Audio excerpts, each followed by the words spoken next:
इतिहास से भी प्राचीन शहर के हृदय में स्थित पवित्र गंगा के किनारे वाराणसी एक ऐसी जगह है जहां मणिकर्णिका के घाट की अग्नि कभी नहीं बुझती। यहाँ 24 घंटे बिना रुके चिताएं जलती रहती हैं। राम नाम सत्य है कि गूंज निरंतर सुनाई देती है। ये सिर्फ शमशान नहीं, यह मृत्यु का उत्सव है और मृत्यु को आज तक कौन समझ पाया है। कुछ कथाओं के अनुसार ये अखंड ज्योति स्वयं भगवान शिव द्वारा प्रज्वलित मानी जाती है। ऐसा कहा जाता है कि जिस क्षण ये पवित्र अग्नि जलना बंद हो जाती है, समय स्वयं समाप्त हो जाता है। वेदों और पुराणों में आपको मणिकर्णिका के बारे में कई कहानियाँ मिलेंगी। इनमें से सबसे ज़्यादा प्रचलित ये कथाएं हैं। ऐसा माना जाता है कि एक बार भगवान विष्णु ने भगवान शिव से गहरी भक्ति के साथ प्रार्थना की और केवल एक ही वरदान मांगा, काशी की पवित्र नगरी कभी नष्ट न हो, यहाँ तक कि सृष्टि के अंत के समय भी नहीं।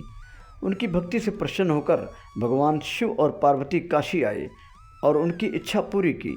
तब से ये माना जाता है कि कोई भी यहाँ मृत्यु को प्राप्त होता है, वह जीवन मरण के अंतहीन चक्र से मुक्त हो जाता है और मोक्ष प्राप्त करता है।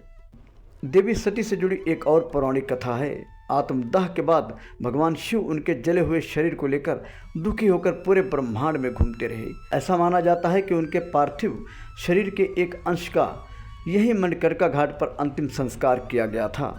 एक प्रचलित कथा के अनुसार भगवान विष्णु ने शिव और पार्वती के लिए एक दिव्य स्नान कुंड बनाया था, जिसे अब मणिकर्णिका कुंड के नाम से जाना जाता है।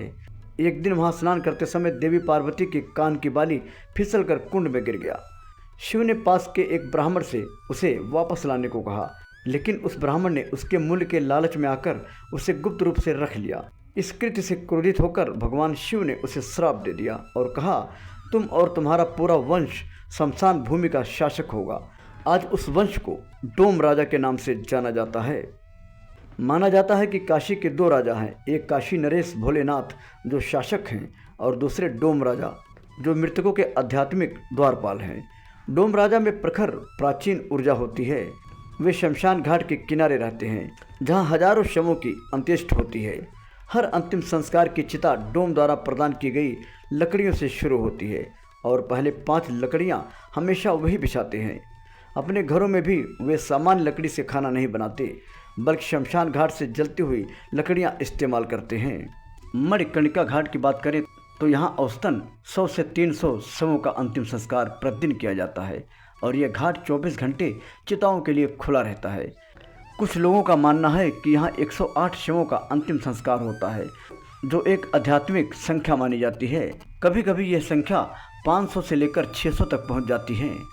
यह घाट हिंदुओं के लिए एक महत्वपूर्ण अंतिम संस्कार स्थल है और माना जाता है कि यहाँ दाह संस्कार करने से व्यक्ति को मोक्ष की प्राप्ति होती है। तो दोस्तों, आज के वीडियो में बस इतना। फिर मिलेंगे नई वीडियो में नई कहानी के साथ। अगर आप भी चाहते हैं हमारी हर खबर आप तक पहुँचे तो चैनल को सब्सक्राइब करके बेल आइकन दबा लें ताकि आने वाला हर अपडेट आपको मिलता रहे।